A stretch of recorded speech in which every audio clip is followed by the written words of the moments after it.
continue, avant de passer à ceux qui sont écrits, peut-être que, bon, si on remarque, peut-être, Daniel, tu pourrais aider les gens peut-être à essayer de se situer. Parce que j'ai l'impression que ça peut avoir été lourd un petit peu à soir, parce que le monde peut avoir l'impression d'être un peu écrasé, parce que tu ailles à gauche ou à droite, finalement, des impressions, tu en as tout le temps. C'est ça, là, ça peut produire une espèce d'agacement dans l'énergie à ce moment-là. Tu pourrais-tu expliquer ça, Daniel? Ben, l'agacement chez l'individu, c'est un agacement qui est normal, qui est relié à son état psychologique, à sa manipulation de l'astral. L'agacement, c'est simplement que l'individu qui croyait à une illusion a du moins une version comme quoi la croyance à cette illusion-là est une croyance. Tu pensais que tu avais une intelligence et moi, je viens te dire que plus probablement, tu n'as pas d'intelligence. Alors, ce qui fait que l'idée que j'amène pour l'individu, qui est une réalité pour moi, vient évidemment, va se placer à l'encontre des idées que la psychologie de l'ego tient à garder. L'ego tient à être intelligent et il tient évidemment à garder ses illusions. Alors, ce qui fait que lorsque tu viens démontrer ou tu viens simplement suggérer que telle chose qui est une réalité pour un individu est une illusion, ben ça crée un fourmillement dans la psychologie. C'est normal. Maintenant, le fait de savoir que l'homme est mortel, que l'homme meurt, ça crée aussi un fourmillement dans l'énergie. Plusieurs individus ont peur de rencontrer un mort. Aurait peur de toucher à un mort, en tout cas. Pas grand monde ici qui ferait la respiration artificielle à un mort. Bon. Alors, ce qui fait que la psychologie refuse. Et elle refuse tellement la mort, parce qu'un jour, tu vas mourir.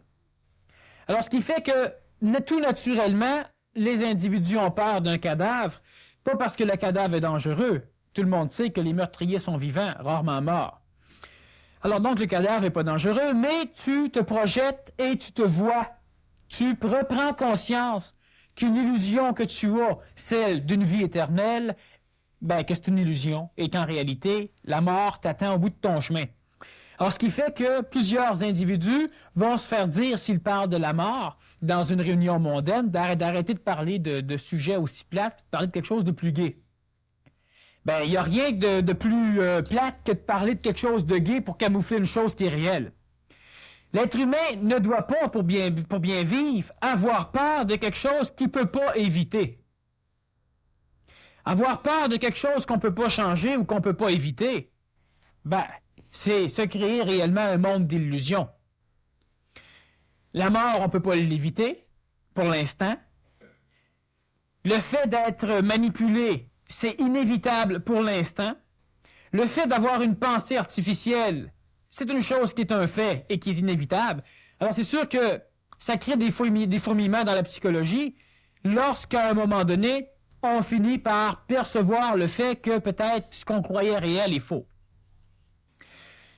L'idée même de l'homme qui, justement, croit avoir une intelligence, s'il continue, après cette conférence, à croire qu'il est intelligent dans le plus grand terme, ben, cette personne devrait envisager ce qui va suivre. Parce que moi, finir de la convaincre, ça ne veut pas comprendre. Vous êtes intelligent.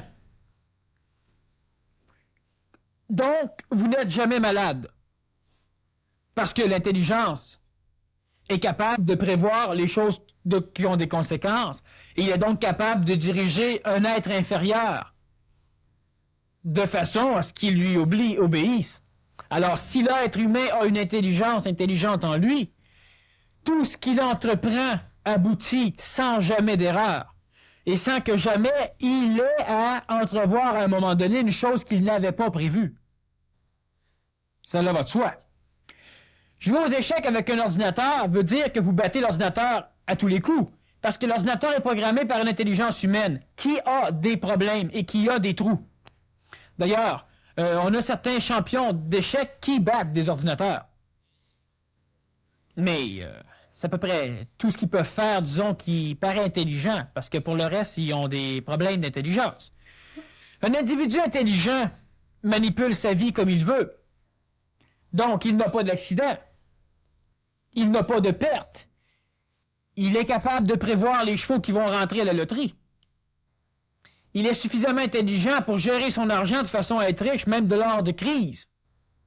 Il est suffisamment intelligent pour se laisser un travail puis aller convaincre n'importe quel autre patron que l'autre patron a absolument besoin de lui.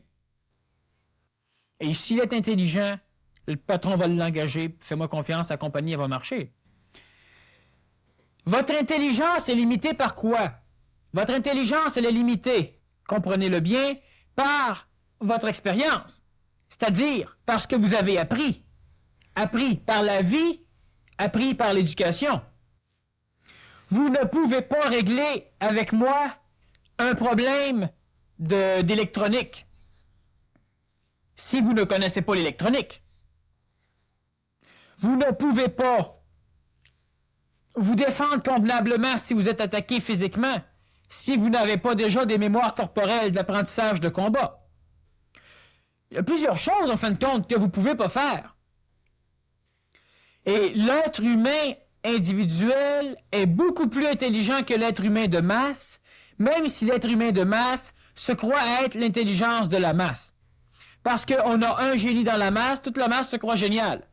Mais l'individu de masse est encore beaucoup plus stupide que l'être humain qui est individuel, malgré que les deux formes d'intelligence, de masse collective ou individuelle, sont des intelligences artificielles. Artificielles, pourquoi? Je le répète. Parce que si vous avez l'intelligence de raccommoder votre bas qui est troué, c'est parce que votre bas est troué. Parce que celui qui n'a pas l'intelligence de raccommoder un bas troué n'a pas d'intelligence. Et celui qui raccommode un bas qui n'est pas troué, est-il plus intelligent? Non. Le trou va vous obliger à exprimer une forme d'énergie qui va s'exprimer dans le raccommodage du bas. L'individu qui essaie de survolter sa batterie d'auto pour faire démarrer son auto est suffisamment intelligent pour découvrir le mécanisme du survoltage, du boostage, si son auto est en panne. Il exprime une forme d'intelligence parce que son auto est en panne. Donc, si l'auto n'est pas en panne, il n'exprimera pas cette forme d'intelligence-là, donc son intelligence ne se développera pas par l'expérience. Parce qu'encore là, si tu survoles ton auto quand la batterie est pleine, tu n'es pas intelligent, et si tu n'arrives pas à découvrir comment la survolter lorsqu'elle est vide, tu n'es pas non plus suffisamment intelligent. Ton intelligence, elle est selon ta mémoire. Alors donc, tu vas dire, je suis très intelligent, mais je ne connais pas la mécanique. Voilà. Donc, ton intelligence est limitée par ta mémoire. L'intelligence d'un ordinateur est limitée par quoi? Par sa mémoire et par ses mécanismes d'expression. Il peut exprimer sur un écran, il peut l'exprimer sur un modem, un appareil qui permet de communiquer par téléphone, il peut l'exprimer par des bras si l'ordinateur est placé dans un robot, mais son expression reste limitée par sa forme physique et par sa mémoire. Et la mémoire de l'ordinateur, chez l'être humain, comme chez plusieurs ordinateurs, va déterminer la programmation. Donc, encore là, la mémoire va déterminer l'intelligence. Quand on fait un programme dans un ordinateur, on met le programme en mémoire. Éteignez l'ordinateur, rallumez l'ordinateur. Si vous n'avez pas sauvé le programme avant sur une disquette ou sur une cassette, le programme est perdu.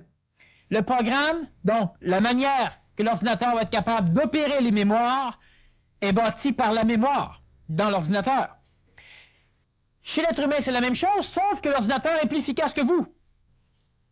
Alors, si l'intelligence artificielle de l'ordinateur, vous la trouvez artificielle, et qu'elle est plus efficace que vous,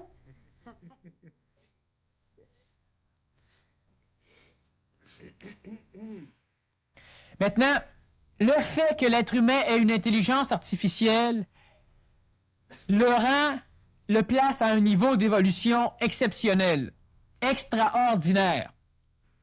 Le fait que l'être humain ait une intelligence, artificielle ou non, le fait que l'être humain soit intelligent, c'est-à-dire le fait que l'être humain ait une capacité de pouvoir se programmer pour pouvoir se servir de ses mémoires, de ses expériences, de façon à être efficace dans la vie, fait de lui un être évolutionnaire, donc un être révolutionnaire.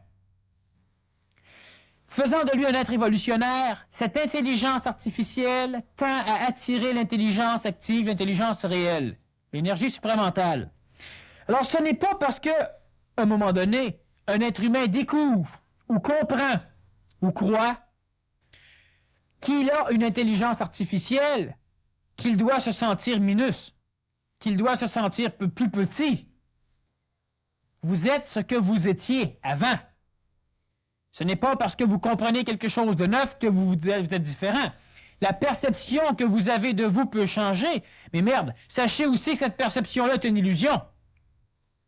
Dans la réalité, il n'y a rien de changé, sauf si vous comprenez. Et si vous comprenez, il n'y a que changement, une progression. Alors, on n'a pas besoin de s'en faire parce qu'à un moment donné, on découvre que notre intelligence est artificielle. Mon intelligence, elle est artificielle, oui. Tant qu'elle reste assujettie à exprimer ou à répondre à un besoin. Elle s'exprime que parce qu'il y a le besoin. Elle ne s'exprime pas sans ça. La psychologie de l'astral s'exprime automatiquement parce qu'elle a besoin de s'exprimer. La psychologie de l'intelligence artificielle, donc de l'intelligence du mental de l'être humain, s'exprime que s'il y a un besoin. Ce qui amène certains inventeurs à aimer inventer. Ils recherchent des besoins parce que l'énergie de l'expression de leur intelligence artificielle suscite dans leur astral une jouissance. Donc, ils aiment à créer, ils aiment à inventer. Ils aiment à résoudre des problèmes. Mais ça reste artificiel, ils en ont besoin. Il faut bien comprendre que, au niveau ésotérique et au niveau du plan évolutionnaire de l'homme, l'intelligence artificielle est artificielle par comparaison à l'intelligence active. Donc, on a une intelligence passive, celle du mental, passive, parce qu'elle ne peut exister s'il n'y a pas mémoire et s'il n'y a pas moyen d'expression dans la matière. Elle est passive. Pensez à n'importe quoi, vous allez le penser à partir de mots ou de formes que vous avez vus. Donc, votre intelligence, elle est passive. Elle dépend. Dépend de vos mémoires, dépend de l'extérieur. Elle dépend, elle est passive. Étant passive, ce n'est pas intelligent. Étant une énergie supérieure à tout ce qui existe sur la planète Terre, on l'appelle intelligence. Mais elle est artificielle. Elle est créée par l'inférieur. Votre intelligence, elle est créée par les plans de l'astral. Donc, l'intelligence de l'homme qui se met au service des besoins, des peurs et des désirs de l'homme est donc une intelligence créée par les plans inférieurs. L'intelligence de l'homme est dans les plans supérieurs, mais elle a été créée et elle est encore colorée et assujettie au plan de l'inférieur. C'est une intelligence artificielle qui n'est pas suffisamment intelligente pour se libérer des contraintes des bas-fonds de l'astral. Elle se libérera seulement si elle est énergisée par l'intelligence active, donc le supramental. Et si l'énergie supramentale, l'énergie active, vient énergiser l'énergie mentale pourra se libérer, mais il ne restera quand même que sous forme d'intelligence artificielle. Mais alors là, l'être humain aura l'intelligence active, en plus de son intelligence artificielle. Et l'énergie mentale de l'homme ne servira plus à exprimer quoi que ce soit. Il ne servira qu'à contraindre des énergies astrales à rester là où elles doivent rester pour permettre à ces énergies-là de créer une espèce de canal qui permettra un jour à tous les corps de pouvoir se fusionner. L'énergie mentale, présentement, aide l'être humain à vivre d'une façon plus efficace. Et plus il sera efficace dans son agissement, plus son énergie mentale sera puissant. Et plus l'énergie mentale, aussi artificielle soit-il, sera puissant, plus il sera possible qu'il rentre en contact avec l'énergie supramentale. La première transformation de l'énergie mentale artificielle sera l'assujettissement à l'ajusteur de pensée, à une forme d'énergie qui obligera l'expression du mental à être régie par l'énergie supramentale. Alors, voyons bien la différence. L'être humain qui a une intelligence artificielle, la masse, est de deux ordres, celui qui le sait et celui qui ne le sait pas. Et celui qui ne le sait pas, ben, c'est le même que celui qui le sait. Celui qui le sait risque d'éviter des pièges, pièges qu'on a parlé tout à l'heure. Mais il y en a beaucoup d'autres pièges. Mais une chose qui est sûre, c'est que tant que l'être humain sait qu'il est artificiel au niveau de son expressivité, c'est-à-dire qu'il déforme l'expressivité et qu'il exprime selon l'extérieur. Vous m'amenez un cadeau, je souris. L'énergie que j'exprime dépend de l'extérieur. Je ne suis pas une intelligence pure. Je suis une intelligence manipulée. Je ne suis donc pas une intelligence, je suis donc, disons, en termes ésotériques, une intelligence artificielle. L'intelligence artificielle de l'homme permet à l'homme d'arriver à pouvoir s'assujettir à un ajusteur de pensée qui lui obligera l'intelligence artificielle à exprimer dans la matière l'énergie de l'astral, mais seulement quand l'ajusteur de pensée, donc quand l'énergie supramentale, traversant l'ajusteur de pensée, va trouver intelligent le fait d'exprimer une énergie de type planétaire, astrale ou mentale ou encore descendante. Autrement dit, l'énergie que vous allez exprimer une fois en relation avec un ajusteur de pensée restera du plan planétaire, mais elle sera exprimée qu'en accord et en concordance avec le plan d'évolution de l'homme, donc régi par le plan supramental. Mais elle sera toujours du type planétaire. L'être humain qui est relié à l'énergie supramentale reste humain. Mais il fait partie d'une nouvelle race. On en a suffisamment parlé la semaine dernière au niveau de la race des élus. Alors, ce qui fait, c'est que il ne faut pas que vous pensiez qu'ayant une intelligence artificielle, vous êtes des imbéciles. Ce serait imbécile de penser ça, oui. Le fait d'avoir une intelligence artificielle permet simplement à l'homme de bien faire la différence entre l'énergie intelligente, active, réelle, et l'énergie passive de l'homme. L'être humain est obligé de réajuster continuellement sa pensée et l'expression de sa pensée parce qu'il n'est pas conséquentiel, donc il ne peut prévoir les événements de l'avenir. Il n'est pas prescient. La prémonition n'a rien à voir avec la prescience. La prémonition, c'est simplement connaître dans l'astral des phénomènes qui sont déjà existants dans l'astral et qui un jour vont être matérialisés. Donc, on prévoit, on a une connaissance d'avance sur ce qui va être matérialisé parce que c'est déjà existant dans le plan astral et rappelons-le, le plan astral est un plan mémoriel. Lui pense à m'assassiner dans 2 ans. Moi, connaissant ce qui se passe dans l'astral, je connais donc sa pensée et je peux donc prévoir comme un prophète que dans 2 ans, il va y avoir tentative d'assassinat ou meurtre. Mais je n'ai rien prévu. J'ai lu dans le passé, dans l'astral, une idée que lui veut mettre dans la réalité dans un temps différent. Je ne connais pas l'avenir. Et n'importe quand, cette idée dans l'astral peut être transformée. Ce qui fait que moi, je m'attends à une tentative de meurtre qui n'arrivera jamais parce que lui va avoir été tué lors d'un accident d'auto. Mais j'ai quand même lu la forme pensée dans l'astral, même si lui n'existe plus, forme pensée qu'il a émise, et je prévois. La préscience, ce n'est pas ça. La préscience, c'est la connaissance mentale des phénomènes, donc la connaissance logique, mathématique de toutes les conséquences d'un acte qui peut en amener un autre.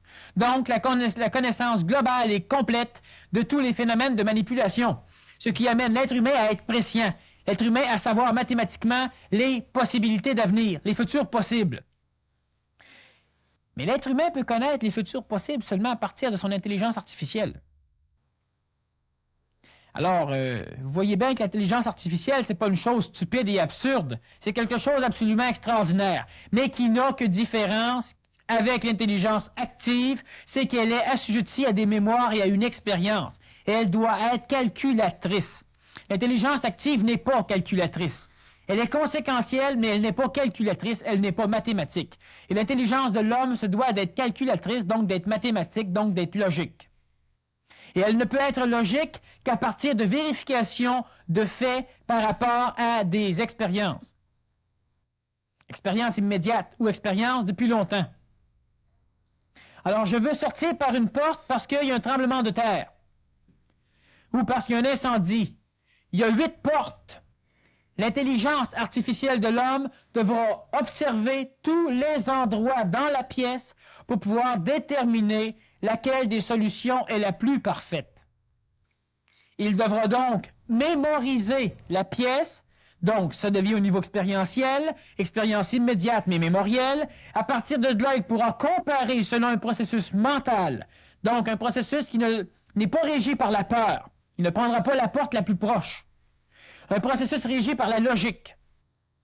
Je veux m'en sortir vivant, je veux m'en sortir avec le moins de blessures possible, et je veux m'en sortir le plus rapidement possible.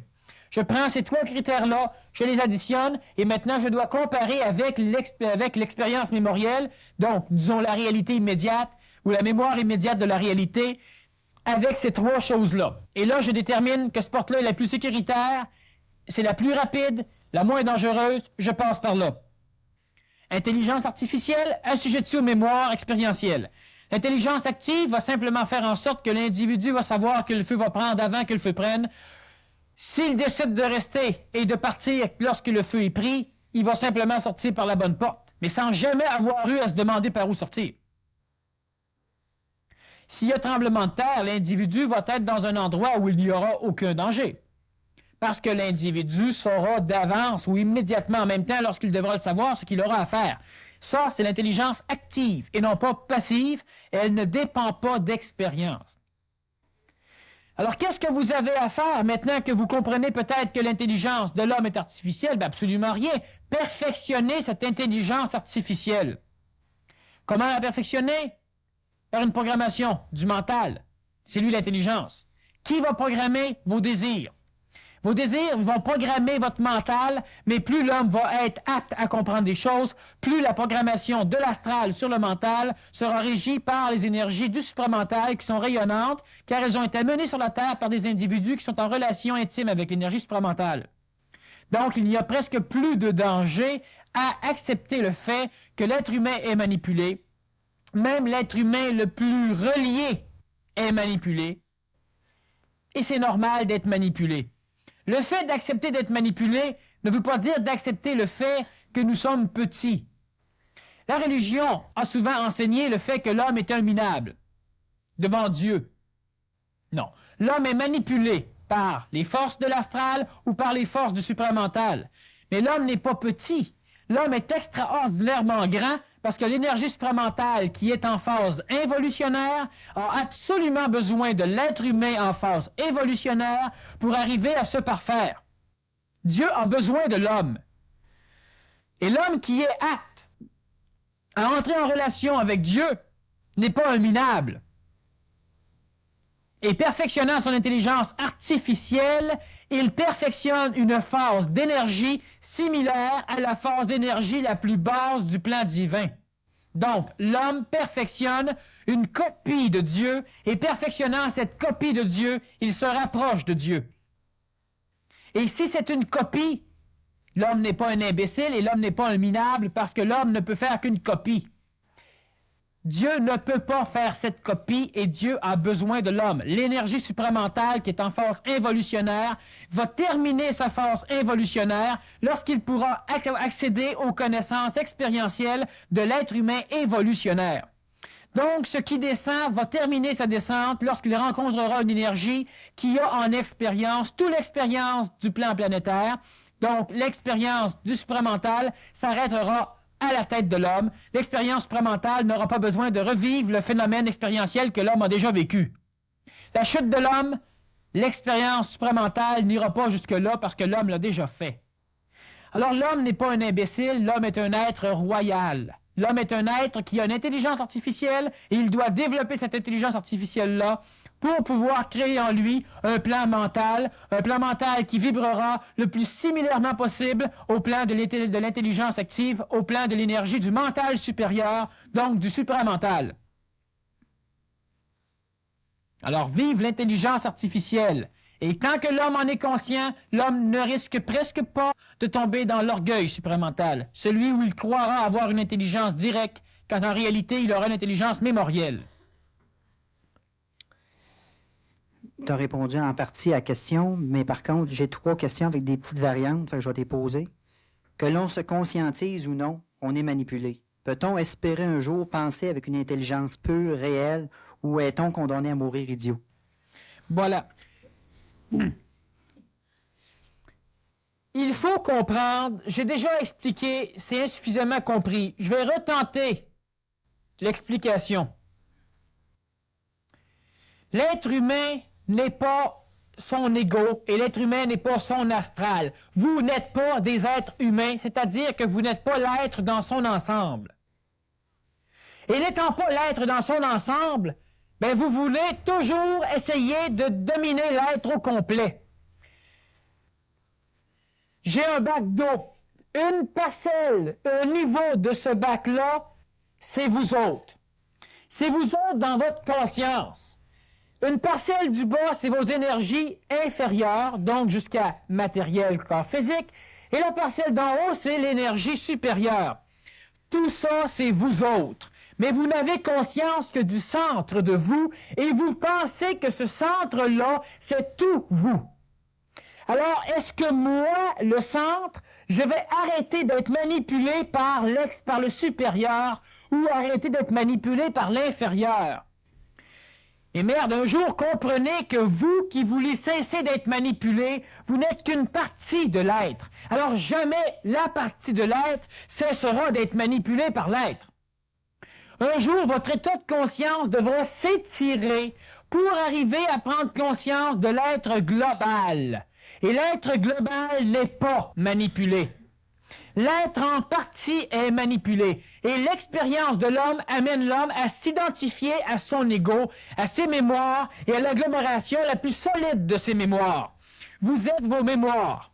Vous êtes votre expérience. Vous êtes ce que la vie a décidé que vous étiez et vous croyez que vous autres, vous êtes l'être en entier, possédant un corps physique, étant manipulé par un corps physique qui vous oblige à manger, qui vous oblige à dormir parce que vous êtes manipulé par un corps vital et qui vous oblige à être manipulé par l'énergie supérieure.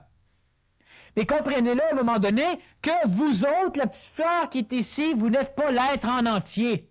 Donc, non. Jamais l'homme psychologique, vous autres, jamais vous allez vous débarrasser de la manipulation. Vous allez devenir le manipulateur ou vous allez rester manipulé. Et quand vous allez devenir le manipulateur, cela va vouloir dire que vous allez devoir accepter d'être manipulé par une énergie supérieure. Qu'est-ce que la fusion? La fusion, c'est pas une mode. La fusion, c'est pas un concept. La fusion, c'est quand tous les égos de chacun des corps arrivent à pouvoir travailler ensemble. Donc, quand chaque égo accepte d'être manipulé par l'égo supérieur, et quand chacun des égos accepte cela, automatiquement, il peut y avoir fusion. Donc, fusion des égos, disparition des égos et création d'un être non manipulé. En attendant, votre tête manipule vos bras.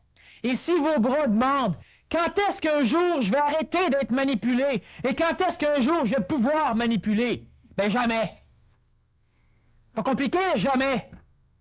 Alors, essayez de comprendre qu'à un moment donné, la tête va te manipuler. Puis la tête, elle va te manipuler selon la possibilité que tu vas avoir d'être manipulé. La tête étant intelligente, elle ne te demandera pas de transverser l'océan Pacifique dans l'océan Atlantique avec tes mains. Mais la main, elle veut que le pied fasse ça. La main veut que l'énergie de la tête soit soumise à ce que la main veut faire, parce que la main s'identifie et la main se croit être l'être en entier. Et elle braille. Mais jamais. Alors peut-on espérer un jour penser avec une intelligence pure? L'intelligence pure, un jour, va venir en vous, va faire taire ce qui est vous et va penser à votre place. Et là, oui, vous allez penser avec une intelligence pure. Et cette intelligence pure-là ne vient pas d'une grosse bébête à 8 pattes qui est à l'extérieur de l'homme.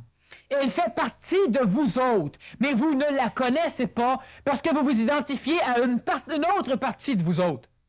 Et vous identifiant à une autre partie de vous autres, vous espérez qu'un jour vous allez manipuler Dieu pour enfin être libre. Non, Dieu va vous manipuler, Dieu va rentrer en vous, puis toutes les cochonneries qui sont en vous, il va les purifier, donc il va les détruire, et là, vous allez devenir la chose, à 8 pattes.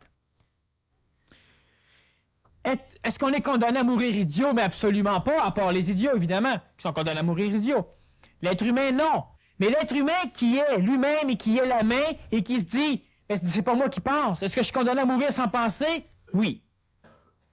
Oui, parce que la personne, l'être, l'énergie qui s'identifie à l'être en entier, et c'est le problème de l'astral planétaire et de l'astral individuel, le problème qui l'empêche. Et pourquoi pensez-vous que vous colorez toutes les connaissances et que l'homme colore les énergies intelligentes? Il se croit l'intelligence. Donc, quand une énergie rentre, ben, il la transforme, parce qu'il se croit le supérieur. Il se croit la matrice parfaite. En réalité, il est un morceau du tout. Et le morceau veut contrôler le tout. Mais le morceau qui veut contrôler le tout va mourir sans jamais avoir réussi à contrôler le tout. Le mieux qui peut lui arriver, c'est qu'il ait l'impression. Impression de liberté, impression de contrôler, ou pas d'impression pantoute. Il est perdu. Alors, ce qui fait que, est-ce qu'un jour, moi, le corps, je vais avoir des émotions? Non, t'en auras jamais. Est-ce qu'un jour, moi, l'énergie vitale, je vais pouvoir lever le verre d'eau? Non, jamais. Est-ce qu'un jour, moi, l'énergie psychologique de l'astral, je vais pouvoir réfléchir conséquentiellement? Non, jamais. Est-ce que moi, l'énergie mentale, je vais être capable de tout savoir dans l'instantané? Non, jamais. Est-ce que moi, l'énergie supramentale, je vais être libéré du temps et de l'espace? Non, jamais.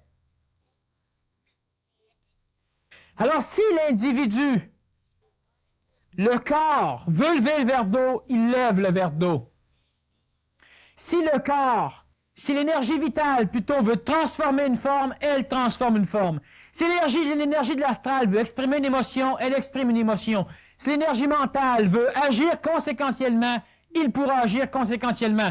Et si l'énergie supramentale veut agir avec une connaissance dans l'instantanéité, elle le fera. Et si l'énergie divine, 2 fois plus haut que l'énergie supramentale, veut agir dans un endroit inspatial et intemporel, il le fera. Il le fera seulement si toutes les énergies sont en fusion. Alors, celui qui pose la question quand il se demande si on va mourir idiot, c'est l'énergie psychologique. Celui-là va mourir idiot. Mais pas l'être humain dans sa globalité qui est vous autres. Il mourra s'il reste au niveau du mental avec une énergie mentale, une intelligence artificielle, extraordinairement similaire à l'énergie supramentale. Il mourra donc hyper intelligent, plus génial que nos ordinateurs. Parce que l'être humain est beaucoup plus efficace qu'un ordinateur. Mais l'être humain ne s'est jamais développé. Il commence à se développer. Alors il a commencé par exprimer l'intelligence qu'il aura dans un mécanisme matériel, et maintenant il n'a, comme l'alchimie le fait, qu'à parcourir les étapes pour arriver à l'ordinateur. On prend du plomb, on le transforme en or. Cela veut dire que vous êtes du plomb, maintenant faites la démarche, purifiez-vous pour devenir aussi pur que l'or. Pas pour devenir en or.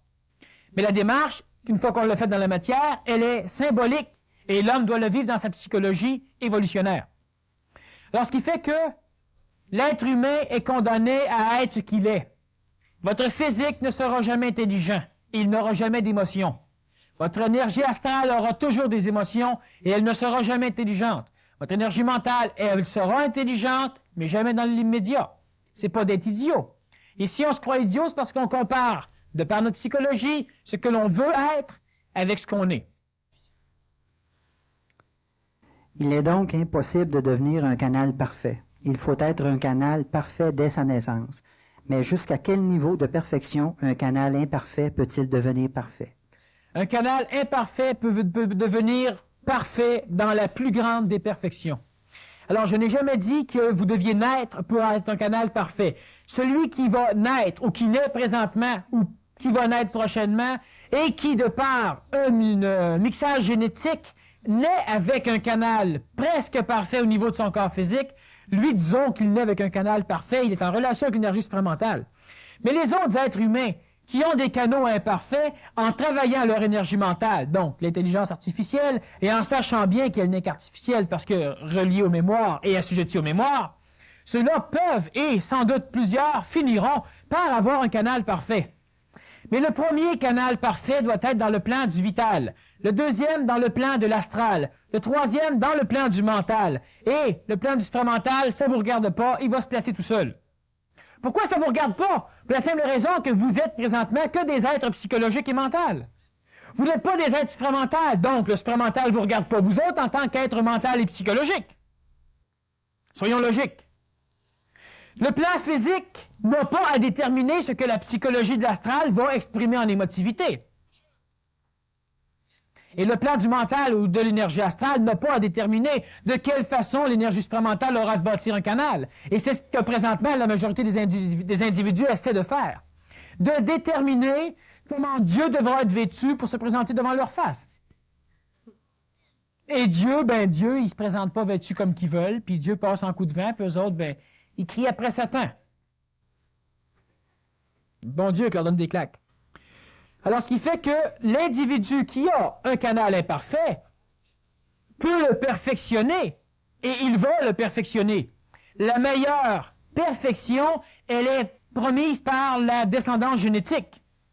Mais s'il y a une transformation dans la descendance génétique, c'est parce qu'il y a une mutation chez l'individu, aussi minime soit-elle.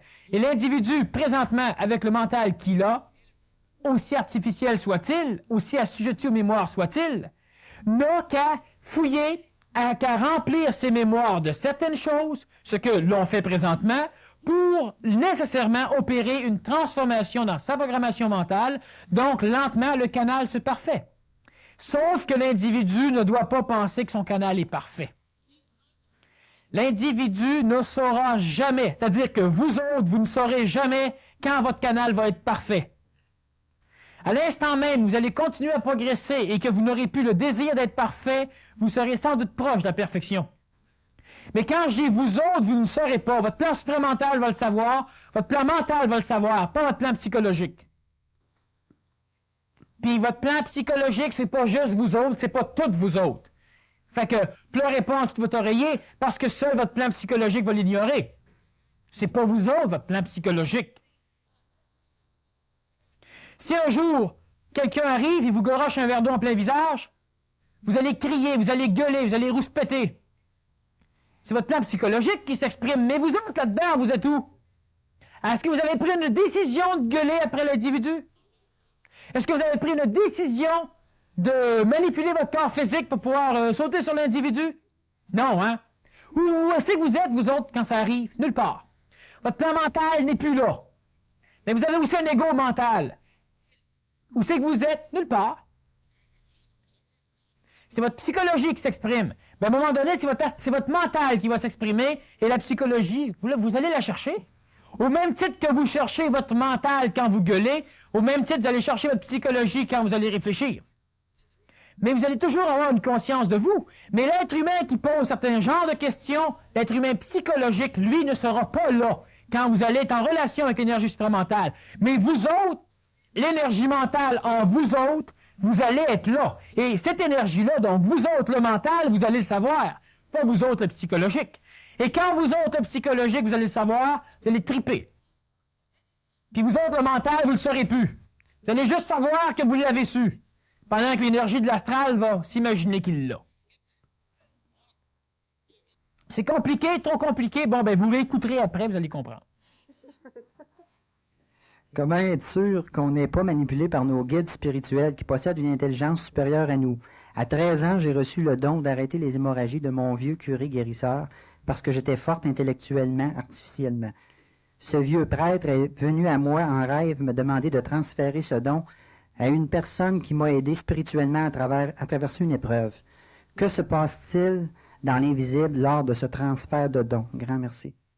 Bon, le transfert de don, c'est simplement une forme de vibration qui est émise par une entité de l'astral spirituel, entité non déformée encore, donc non digérée par le plan astral planétaire. Autrement dit, les phases purgatorielles de l'individu dans la psychologie, une fois sa mort arrivée, ne sont pas complétées. Si l'individu est vivant, bien évidemment, elles ne sont même pas en opération. Au niveau du plan vibratoire, on peut transmettre à une psychologie qui est manipulable, donc une psychologie qui est en résonance. Une forme de vibration psychologique est en résonance avec une autre forme de vibration psychologique.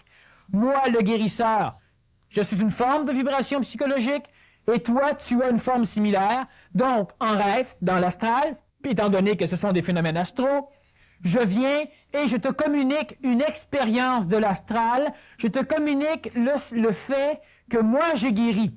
Donc, mon mental et ma psychologie consciente savent que je guéris les hémorragies, qui est un phénomène d'expression de l'énergie vitale, Et j'en suis convaincu, je l'ai faite. Je prends donc cette expérience et, de par le voyage astral, donc l'expérience de l'astral, je te l'inculque. Cette expérience qui était mienne devient aussi la tienne, mais elle est tellement enfouie au niveau de tes mémoires volatiles que dans ta conscience, tu n'as pas l'idée de l'expérience de guérisseur. Par contre, tu en as la conviction. En ayant la conviction, la psychologie de l'astral, manipulant l'énergie vitale et manipulant l'énergie physique, ce qui d'ailleurs va causer des maladies psychosomatiques, elle va aussi manipuler l'énergie vitale pour pouvoir transmuer un corps physique qui saigne, donc bloquer une hémorragie. Alors, c'est un phénomène qui est normal, phénomène qui est très courant chez les individus. Le fait d'être manipulé par une intelligence de l'astral, un guide spirituel, qui n'est autre qu'une intelligence de l'astral, le fait d'être manipulé, comment le détecter? Ben, c'est bien simple. Seul le mental de l'être humain va être capable de le détecter. Et tant que vous faites des choses qui sont en accord avec une énergie évoluante, bah, manipulez ou non, faites-le. Si vous faites des choses qui ne sont pas en accord avec vos concepts mentaux, pas vos concepts astraux, vos concepts mentaux, alors là, faites-le plus. Si vous êtes assujetti à la culpabilisation, vous êtes drôlement manipulé et drôlement mal pris. Alors, si un jour vous n'avez pas arrêté une hémorragie, ben, c'est tout. Et si vous vous sentez coupable, votre guide spirituel vous manipule en maudit. Et lui, il n'y a rien à faire à vous manipuler. Alors, ce qui fait que la culpabilisation est souvent un don donné en même temps que l'aide d'un guide spirituel. On se doit de croire et on se doit de se vouer au guide, normalement. Alors, ce qui fait que ces choses-là, on ne le fait pas. L'individu dans l'astral est la même chose qu'une mémoire sur une photo. Et si vous voyez une personne avec une hémorragie, on peut tenter d'arrêter l'hémorragie. Et si on voit une photo d'une personne avec une hémorragie, ben on ne pose pas un garrot après la photo. Autrement dit, la mémoire de notre guide spirituel n'a pas plus de valeur dans la réalité que la photo. Alors, si notre guide spirituel vient nous dire de faire telle ou telle chose, c'est pas parce que j'ai appris à mettre des garrots quand je vois une hémorragie que j'en mets après la photo. Autrement dit, je ne réagis pas quand je vois la photo, je ne réagis pas non plus quand mon guide spirituel vient me demander telle ou telle chose. Si mon mental fit avec, je peux. Mais tout ça, ça dépend simplement de l'évolution de l'énergie mentale de l'être humain.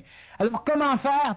Tout dépend simplement de vous. C'est à vous de déterminer si vous êtes prêt à discerner la manipulation de votre guide et à discerner les choses intelligentes qu'il peut vous apprendre.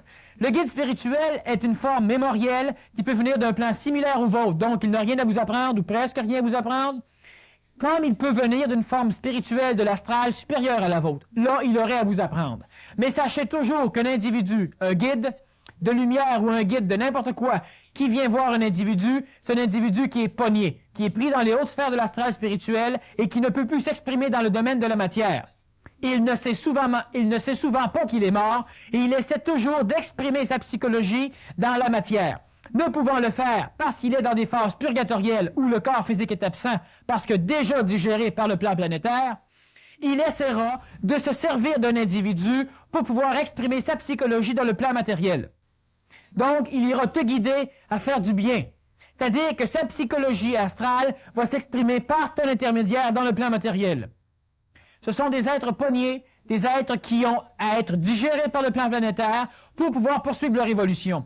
Et tant que vous autres, vous allez être un support à l'expression d'un guide, vous empêchez le guide d'évoluer, vous nuisez à l'évolution du guide et vous empêchez la vôtre. Alors, ce qui fait que, si vous avez un don, tant mieux. En réalité, ce n'est pas un don, c'est une croyance. Tous les êtres humains l'ont, mais les êtres humains sont convaincus qu'ils ne l'ont pas. Alors, le fait qu'on vous inculque le fait que vous l'avez, vous mettez à y croire, ce qui fait qu'automatiquement, vous avez le résultat. Pour le reste, laissez les morts enterrer les morts.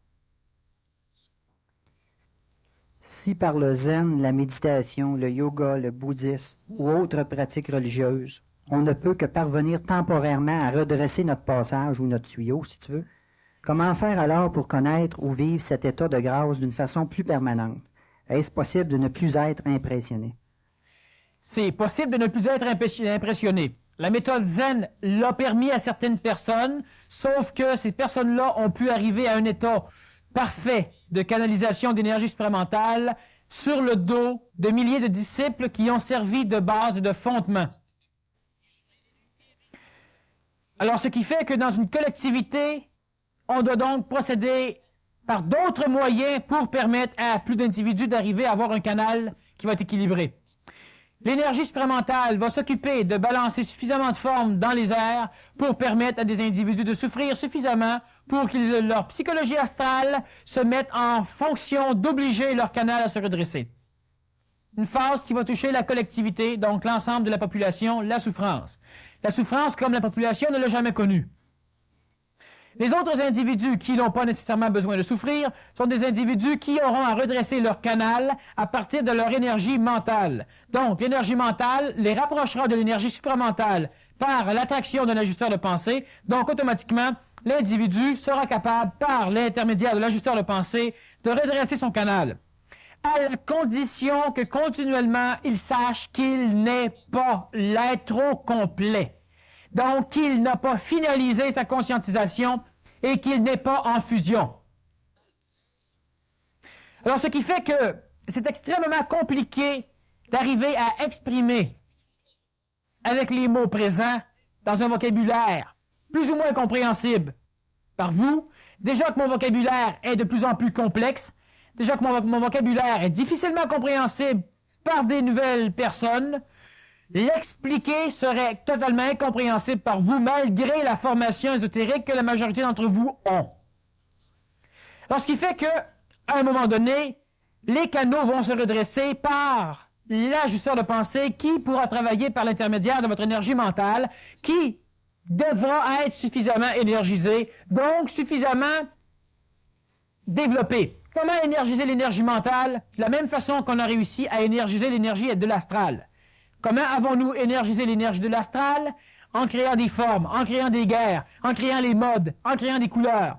D'ailleurs, le comte de Saint-Germain s'est donné comme première formation à l'époque européenne, disons au Moyen Âge, de dynamiser, d'énergiser l'énergie astrale en créant des couleurs, les teintures pour les cheveux pour les femmes, les modes absolument incroyables, où tu transportais quasiment 50 livres de linge sur le dos, avec des chapeaux qui auraient pu abriter une population entière en cas de pluie.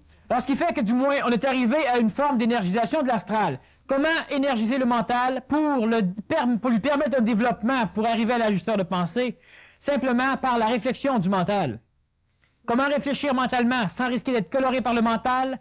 Réfléchir d'une façon mathématique. Donc, l'énergie supramentale a donc permis présentement l'instauration de la micro-informatique, ce qui amène plusieurs individus à devenir mental.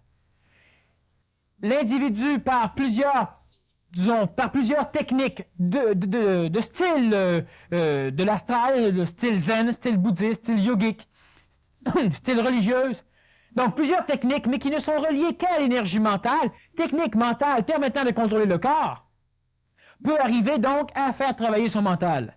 Mais l'individu qui veut énergiser son mental ne doit jamais rechercher le résultat dans l'immédiat. Le mental est patient, l'astral est très impatient. Si à un moment donné, par une technique, vous trouvez que c'est long, une technique qui est suffisamment probante, c'est votre psychologie qui recherche le résultat. Et votre psychologie n'aura pas de résultat tant que le mental ne sera pas arrivé à un résultat. Au résultat, disons, aboutissant à la technique. Alors, ce qui fait que l'individu peut donc arriver à redresser ses canaux dans son vivant par l'énergie mentale. Mais encore là, c'est difficilement compréhensible. L'énergie de la parole, l'énergie sous-jacente à la parole, va opérer des transformations simplement en plaçant dans les mémoires volatiles de l'être humain, dans l'expérience de l'être humain, certaines bases. Et à la longue, ces bases-là vont finir par aboutir en une compréhension. Compréhension qui vont permettre à l'individu de se mettre en formation. Donc, d'opérer une transformation. Et la transformation va donc redresser les canaux parce qu'elle va permettre à l'énergie supramentale de descendre de plus en plus rapidement chez l'être humain. L'énergie supramentale bouscule. Si on réussit à laisser l'énergie supramentale pénétrer dans le canal de l'astral ou de la psychologie mentale de l'être humain, l'énergie supramentale est tellement puissante qu'il devra non pas laisser de traces s'il rentre suffisamment puissamment dans la mémoire, il percera simplement votre tuyau. Reprenons l'exemple de notre tuyau. Votre tuyau est croche. Les énergies qui traversent dedans sont trop faibles. L'énergie astrale, l'énergie mentale. Alors, ce qui fait que ça va... L'énergie va donc être déviée dans le tuyau en gravant dans les coudes l'idée du passage. Tout à l'heure, on parlait des gyrotrons, des accélérateurs de particules. Alors, on a des immenses couloirs qui sont circulaires, qui ont des courbes, à l'intérieur desquels les physiciens vont accélérer une particule nucléaire. L'atome, on n'en a jamais vu. On n'a aucune preuve de l'existence de l'atome. C'est-à-dire qu'on en a une. Par les traces qu'il laisse dans l'accélérateur de particules lorsqu'il frappe les parois. Il laisse des traces. Par ces traces, on peut penser que l'atome existe. L'énergie supramentale laisse les mêmes traces dans votre tube astral et mental. Vous ne pouvez connaître l'énergie supramentale, mais vous pouvez en connaître les traces, comme les physiciens connaissent l'atome. Si l'énergie supramentale descend puissamment, votre tuyau ne pourra pas dévier l'énergie supramentale va simplement le percer et le détruire. Donc, l'énergie supramentale qui descend trop rapidement chez l'être humain le détruit. L'énergie supramentale est intelligente, donc elle ne descend pas rapidement chez l'être humain et normalement, il y a un ajusteur de pensée, collectif ou individuel, qui va veiller à une espèce de petit diaphragme qui va réduire l'entrée d'énergie supramentale. Et ce diaphragme-là ne peut être ouvert que par l'énergie mentale. Et l'énergie de l'ajusteur de pensée va veiller à ce qu'il ne s'ouvre pas trop. Alors, on a en dessous l'énergie mentale qui va forcer l'ouverture à s'agrandir, et par-dessus l'énergie aberrée du supramental, l'ajusteur de pensée, qui va servir de frein à l'ouverture du canal, pour éviter que l'individu soit détruit. Alors, ce qui fait que si on a un petit peu d'énergie supramentale qui pénètre, elle est insuffisamment puissante pour détruire le canal, qui est tout croche. Elle va donc être déviée, elle va laisser des traces comme les particules dans les accélérateurs. Donc, vous allez avoir des connaissances de l'énergie supramentale, qui vont être irréelles, évidemment. Alors, donc, par le mental, l'individu qui arrive suffisamment à énergiser son mental va pouvoir réussir par l'intermédiaire de l'ajusteur de pensée, à redresser ses canaux pour permettre à l'énergie supramentale de pouvoir y circuler librement. C'est un résumé. Doit-on s'inquiéter de perte de conscience subite, réelle? On ne doit s'inquiéter de rien.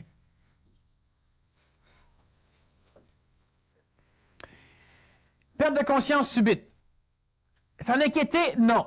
Mentalement, voir ce qui peut en causer, oui. S'en inquiéter, non. L'inquiétude est une observation de l'astral, de la psychologie. La recherche pour en connaître les causes est une observation du mental. La recherche pour en connaître les causes peut être demandée par la peur de la psychologie, par l'inquiétude, ou par la logique fondamentale qui dit qu'un être humain ne devrait pas perdre connaissance de temps en temps. Alors, ce qui fait que perte de mémoire ou perte de conscience subite, on doit mentalement essayer d'en découvrir les causes si possibilité est. Non pas s'en inquiéter. L'énergie supramentale qui descend chez l'être humain va obliger les cellules neurologiques du cerveau à se transformer. C'est-à-dire que les programmations génétiques de l'être humain, on appelle ça la ROM en informatique, vont être transformées. Alors l'être humain qui normalement suit par son schéma neurologique un cheminement bien particulier pour aller fouiller dans ses mémoires, voit à un moment donné certaines cellules se connecter à d'autres cellules. Le cheminement normal est détruit pour passer à un cheminement plus efficace. Le temps que le cheminement normal est détruit et le temps que le cheminement plus efficace est à construire, il y a perte de mémoire. Perte de mémoire chez les individus qui se conscientisent, c'est un symptôme de la conscientisation. Mais ça peut être aussi un symptôme d'anorexie cérébrale ou de manque d'oxygène au niveau des cellules. Alors, disons que ça peut être plusieurs symptômes qui sont normaux du plan physique, mais ça peut être aussi des symptômes tout à fait normaux de la mutation psychologique, de la mutation neurologique physique. Alors, ce qui fait qu'il y a plusieurs raisons. Il faut simplement, poser des questions comme ça, mais le fait de s'inquiéter, c'est beaucoup plus important que de perdre la mémoire. Oubliez que vous vous inquiétez. OK. Mais, Inquiétez-vous pas, vous oubliez. Avec ce qu'on sait du canal, l'humain ne semble pas constitué pour recevoir l'intelligence. Y a-t-il une raison de vouloir devenir conscient, en sachant que même en samadhi, c'est une illusion ou une parcelle de mémoire? Bon.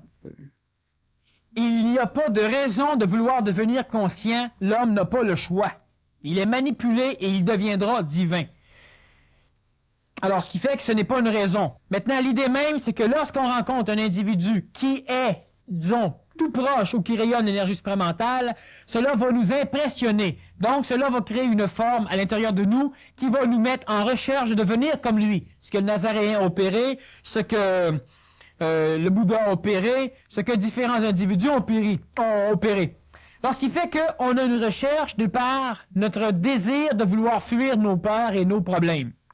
Sinon, l'être humain est obligé d'évoluer de toute façon. Alors, l'être humain n'est pas constitué présentement pour recevoir l'intelligence. Par contre, il est constitué totalement pour pouvoir se transformer pour accueillir l'intelligence, ce qui n'a pas toujours été le cas. Alors, l'être humain a déjà eu, disons que là, on n'aura pas le temps de l'expliquer, a déjà été à un niveau extrêmement plus supérieur au nôtre. Et l'être humain s'est aberré jusqu'à arriver à un niveau totalement matériel. Et présentement, il ne peut pas aller plus bas. Ne pouvant pas aller plus bas, les énergies qu'il reçoit, il ne peut donc les interpréter pour baisser. Il les interprète donc pour monter. Donc, l'être humain n'a plus le choix. Il doit vaguer, mais en montant. Il n'a plus aucun choix. Y a-t-il une raison de vouloir devenir conscient? Voilà pourquoi, en sachant que même en samadhi, donc, disons, dans le plan hautement spirituel de la jouissance de la psychologie, le samadhi, c'est une illusion ou une parcelle de mémoire. Le samadhi amène l'individu à découvrir qu'il existe une énergie supramentale qui vient l'impressionner.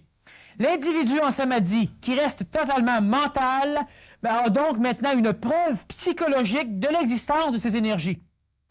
Si par après, donc après l'obtention du samadhi, il ne recherche plus jamais le samadhi, il ne reste pas manipulé à la jouissance mémorielle du samadhi ou de l'illumination sublime. Alors l'individu qui arrive à une illumination, à une jouissance extraordinaire par cette élévation d'énergie vibratoire, une fois qu'il l'a obtenu, il sait maintenant c'est quoi. Il ne doit plus jamais la rechercher par les mêmes techniques, il doit maintenant se transformer pour devenir l'énergie vivante de ce qu'il a connu. Ce qui n'est pas le cas, l'individu goûtant le samadhi recherche à recréer le même phénomène, donc il est complètement perdu dans ses mémoires de l'astral. Donc il a eu une expérience de plus, et plus il sait, moins il sait. Alors ce qui fait que le samadhi c'est bon quand vous l'avez une fois. Le problème qu'il y a, c'est que les millions d'individus qui l'ont eu une fois recherchent encore à le revoir une autre fois. Ça fait des bons guides quand c'est mort. Quelqu'un qui a de la difficulté à aimer, à s'attacher à d'autres personnes, cela veut-il dire qu'il est moins manipulé par l'astral? Non, cela veut simplement dire que dans une des formes d'expressivité de l'astral, il y a une différence avec autrui. Cela veut simplement dire cela. Le fait d'être attaché à quelqu'un, c'est une manipulation. Le fait de ne pas être attaché ne veut rien dire. Le fait d'haïr, évidemment, veut tout dire. Alors, le fait de ne pas être attaché, disons que l'individu peut ne pas être attaché, l'individu peut par contre, il y a tellement de formes d'attachement, d'amour, qui ne sont pas vécues par l'individu comme l'amour, disons, psychologique collectif, alors ce qui fait que la question ne définit pas suffisamment le non-attachement. Mais dans la réalité, l'être humain doit arriver pour être libre, donc être non manipulé, à ne plus à être attaché à rien et ne plus avoir rien non plus à ne pas être attaché. Donc, s'il désire ou s'il est conscient qu'il n'est pas attaché, il est attaché au fait de ne pas être attaché. Alors, ce qui fait que, disons que je ne peux répondre suffisamment à la question pour la simple raison qu'elle n'est pas suffisamment élaborée et qu'il ne reste qu'à quelques minutes, 2 ou 3 minutes. Alors, ce qui fait que passe à l'autre question. La dernière question ici. Il me semble que la vie quotidienne est une suite de manipulations positives ou négatives. Je vois mal comment échapper à cette manipulation. Pourquoi vouloir s'en échapper?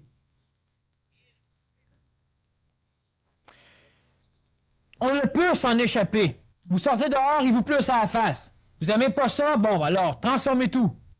Puis lui, il aime ça quand il pleut à la face, fait qu'il est à côté de vous, il transforme encore tout. Alors, où voulez-vous échapper à la manipulation? La perception de la manipulation, ça, vous pouvez la transformer, ce qui fait qu'à un moment donné, l'individu ne doit pas chercher à échapper à la manipulation. Il doit connaître les mécanismes qui le manipulent pour... Qu'est-ce qui fait qu'on est manipulé? Et à quoi on doit s'échapper? C'est dans l'expressivité que nous, on va émettre de la manipulation. Alors, ce qui fait qu'il me pleut sur le visage, je me mets à chialer. Là, j'exprime une manipulation qui est malsaine pour l'homme. Le fait qu'il me pleuve sur le visage n'a aucune importance dans mon évolution. Je suis manipulé. Tu me bouscules, je suis manipulé. Mais c'est pas ça que vous devez changer. C'est ce que vous en faites, vous autres. Parce que manipuler le corps physique, c'est dans la loi même de la manipulation de la matière. C'est la limite de la matière. Mais le fait que je manipule le physique et que je manipule en même temps ta psychologie parce que je te frustre, ça, c'est pas dans les limites de l'expression de l'astral. Donc, la manipulation, elle est au niveau de l'individu qui ne peut pas réussir à